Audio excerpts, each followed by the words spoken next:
Lee Knight with a man to beat. Puts his head down. And Kim Benson has him out of bounds, only halfway to the first down marker. Into Argo territory, however, at the 51-yard line. Well, once again, the right decision by AC. He's under pressure. People say, why is he dropping the football off? We got 10 yards to go for a first down. Well, first of all is the pressure. You see Gibbons and Benson and those guys in there making the play. But second of all, give your guys a chance to come up the bat. Drop the ball off to Lee Knight. He might be able to make somebody miss and get a first down for you, and it minimizes the mistakes. Now they can punt and keep field position. Calvillo 7 for 10 in this opening quarter, 72 yards, under 2.5 minutes to play.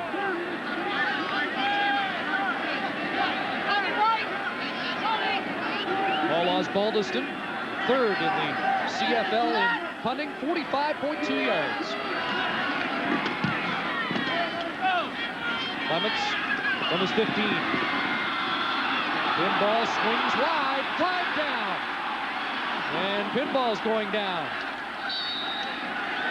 Looked like Adrian Smith may have delivered a clip to try and spring Pinball after the 37-yard Osbaldiston punt. Yeah, Adrian's arguing this call, but he's certainly going to get called. The cornerback for the Toronto Argonauts has a clean block in the back.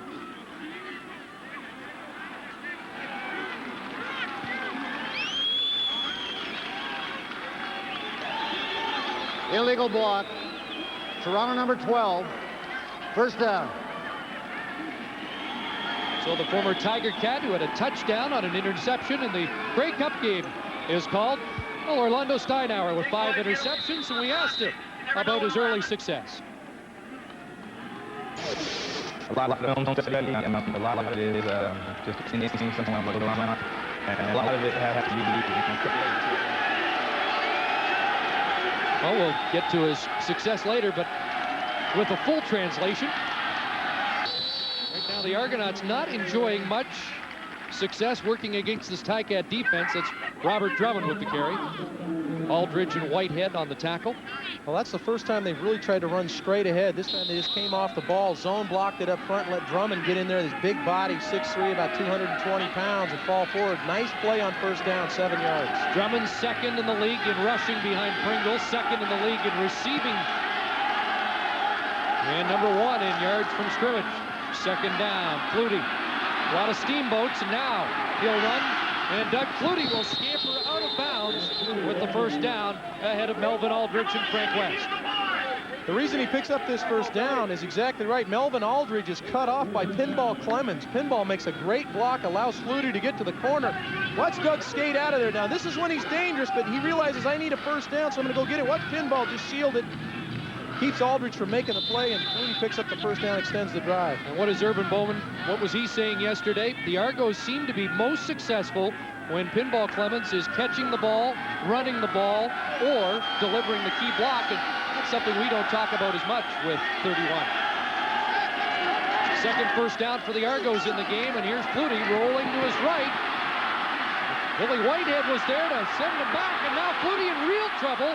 Unloads the ball, and Masadi comes back, makes the catch.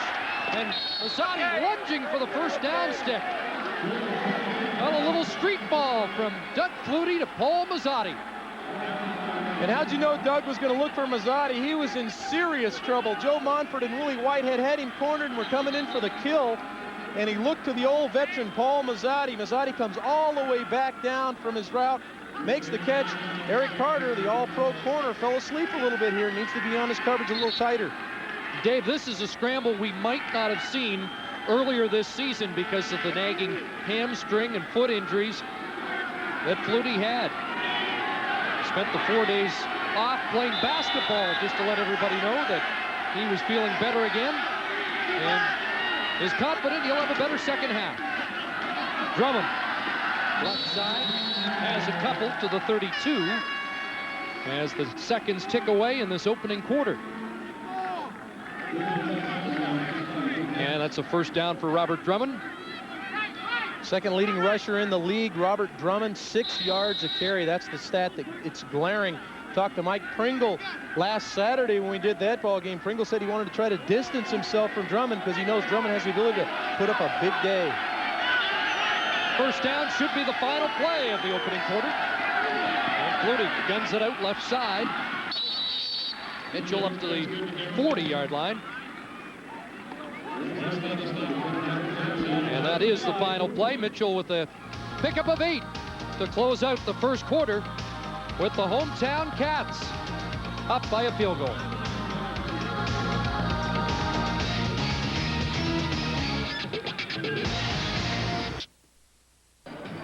Welcome back to Ivor Wynne Stadium in Hamilton. Mark Lee on the Argo bench with an interested observer at tonight's football game. Jimmy the Jet Cunningham, who broke a bone in his foot at the Bills camp this season. Jimmy, what are you doing here? Well, I just want to come here and support my team and with my old team, the Argos, and wish them well.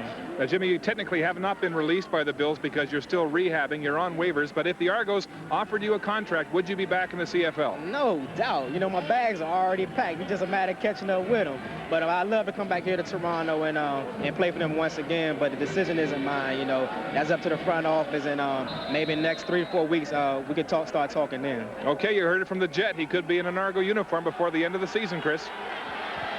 Don Matthews would, I think, like to see that, but they have not made any real commitment to a decision. On second and short, Drummond lunging high in the air to get the first down. But once Jimmy the Jet is ready to run again, I think those negotiations will open up. Well, the stats don't really reveal very much other than the fact that both defenses are playing extremely well. You see the yards passing, Doug Flutie with only 34 yards in the first quarter. A bit of a surprise, but it's the way the defense, as you see, the defense has stepped up again and held Toronto short. Because it's only about a foot short, I anticipate Toronto going here and let Flutie dive for the first down, but they've played really well. They haven't given up any big plays. They've kept everything in front of them and rallied to the football. Just to close the book on the Jet, you might be surprised there could be a few more offers. Yeah, I think that the Jet is going to be a guy that they're going to look at. And this team is Toronto, openly looking for a slot receiver. Third and short. Flutie, not much of a push. In fact, he's getting pulled back, and I'm not sure.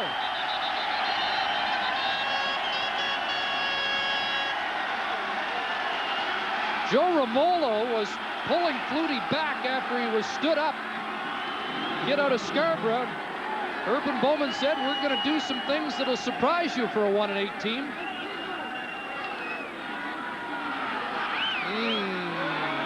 Just.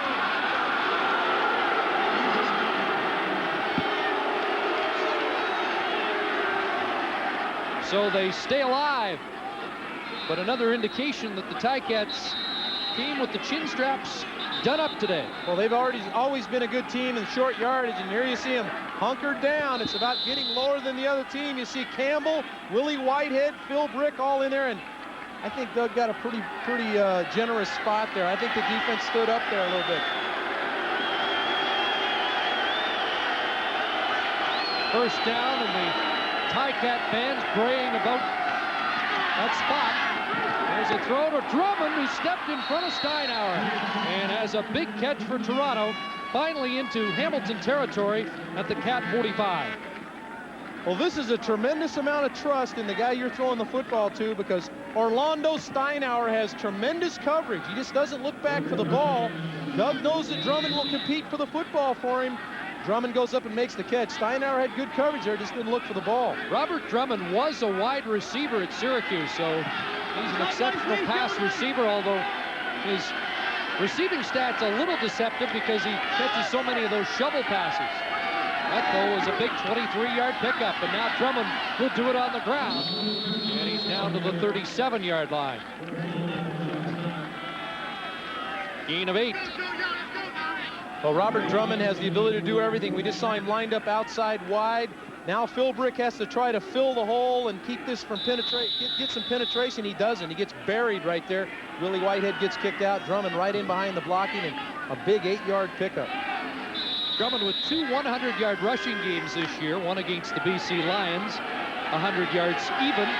He had 133 against Edmonton on the ground. Second and short. And again, Robert Drummond, and he springs this one into the secondary, down to the 24. And Drummond is starting to roll. Well, short yardage is a situation where if you get the right blocks, you can crease the defense, and you see the crease open right there, and Drummond almost breaks this one. Saturday, we saw Sean Millington pop a short yardage play for a touchdown of about 50 yards. Drummond almost took that one to the house.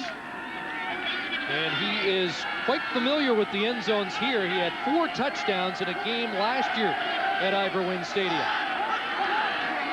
First down, Flutie with time. Has Mazzotti down to the 16-yard line. Steinhauer on the tackle. I was amazed yesterday when Mazzotti said he caught 3 balls last week that aren't even in the playbook. They just kind of drew them up on the sidelines. Well, this one looked drawn up on the sideline, too, because he and Saunders are about a foot from each other when he catches this pass. You see Mike Saunders standing right there. Believe me, folks, you don't want 2 receivers in the same area, but Doug has such a belief in Paul Mazzotti that he'll put the ball in there, and he knows Mazzotti's going to come back and catch it for him. That's a couple of catches for Mazzotti, who needed only 43 yards for 7,000 in his career. Another second and short situation, and Flutie fakes to Drummond, looks in the end zone, touchdown, Darrell Mitchell.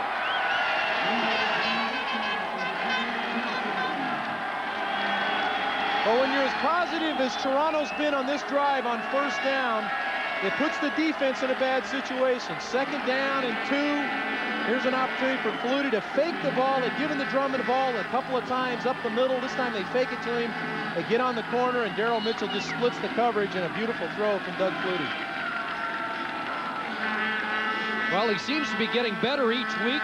Against Saskatchewan in their last game, 3 catches, 99 yards, and a 60-yard touchdown, and took over the team lead in reception yardage. And he has his 5th touchdown of the season. Vanderjagt adds the extra point. 12 plays on the drive. And the Argos have their first lead of the evening.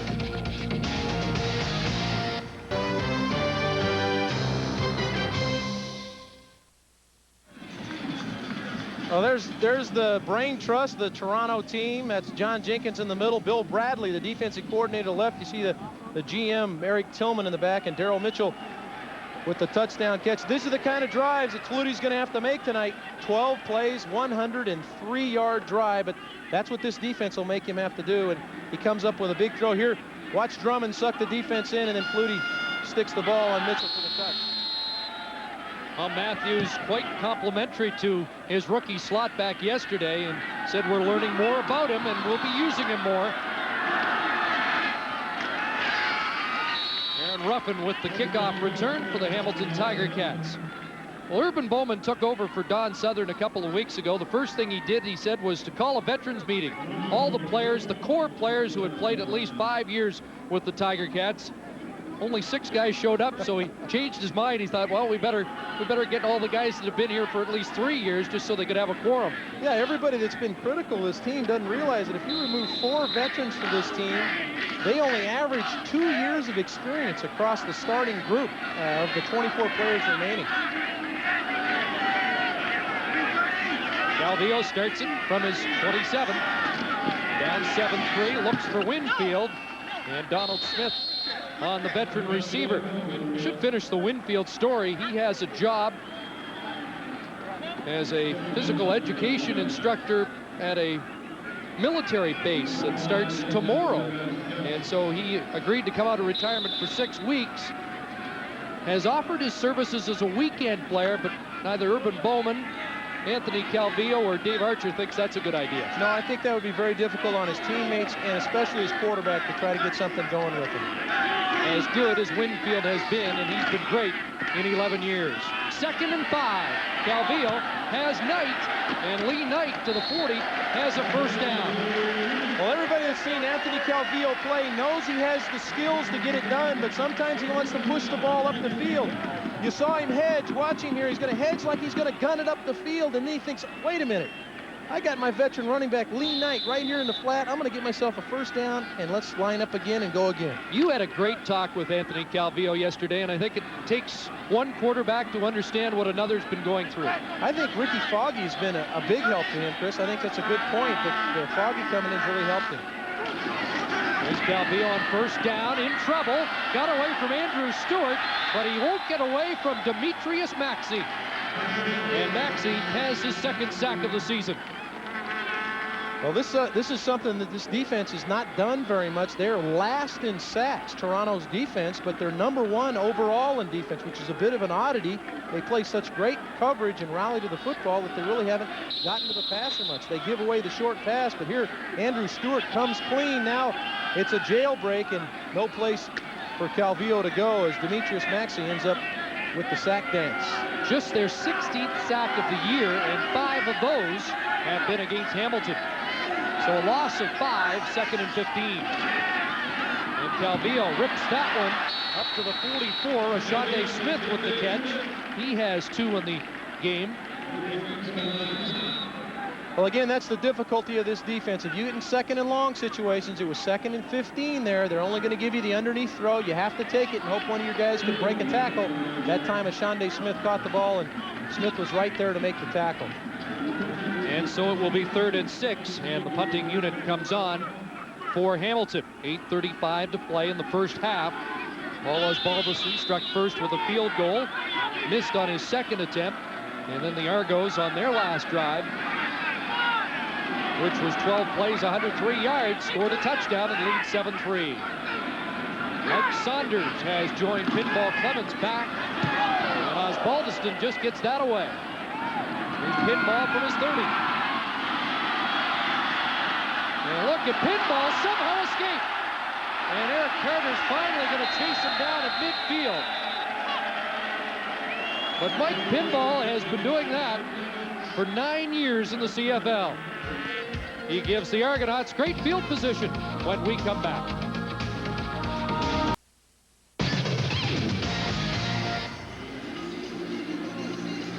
Well, Pinball Clemens is one of these guys that makes so much happen when he has the football and when he doesn't. He had the football on that punt return. He made tremendous moves. Watch this. Not much that needs to be said. This is why he's called the Pinball. Makes a lot of people miss, Chris, just bouncing around in there. And that's why he averages 222 yards a game. Here's Flutie looking deep and wide open is Mitchell, and he will score. 2 consecutive Flutie to Mitchell passes for touchdowns, and the Argonauts, with a 55-yard strike, open up a 13-3 lead. Larry Carter and Gerald Vaughn are having a very heart-to-heart conversation right now because Carter's the corner, Vaughn's the halfback, and somebody didn't get back into their deep third zone. And if you do that with a veteran quarterback that's thrown for as many yards as Doug Flutie has, you can see there's the both guys. There's Carter and Vaughn. One of them was supposed to be back, and that's pitch and catch for Doug Flutie. And Darryl Mitchell's got his 2nd touchdown of the night. They call him Mookie. In fact, they've got a formation now in the playbook, the Mookie formation for the rookie. I don't know if that was scored off the rookie formation, but the play sure worked, didn't it? Yeah, Darryl Mitchell. This is Darryl Mitchell right here. Go ahead and roll it, guys. And here he comes. He's gonna. So you see both the corner and the halfback squat on the play. Well, there's nobody back there. And Doug sees that as well as anybody in this league. And you can't do that against this offense. If you give them big plays, this thing will get out of hand quickly. And so Flutie, with 2 touchdown passes on the night, has 21 this season. And after a sluggish start, doesn't usually take Flutie that long to figure something out. Well, this defense, their game plan had to be coming in. We're going to limit his opportunities to make big plays, make him put together long drives. He's only put together 1 big long drive in this game. Subsequently, the score was 7-3. Give him a couple of big plays like that, you got to realize your offense isn't generating the kind of offense you'd like. They're only averaging about 19 points a game. You need to minimize the big plays, keep yourself in the ball game. Aaron Ruffin drops deep. 7:40 remaining in the first half. And at the early edge, the Ticats find themselves down, and Ruffin trying to give his offense good field position. And Good run up to the 35-yard line. Well, we have happy news to report from Calgary. Derek Beatty, who was injured and taken off on a stretcher by ambulance from the opening game of our doubleheader, has been released from hospital and is returning to Edmonton with the team tonight. So that's a big relief and good news to pass on. Yeah, let's applaud the people that took care of that operation too. All the medical staff and the trainers from both teams that handled that so well. And they do that to make sure that there's no injuries that happen between the field and the hospital. Great job by those guys.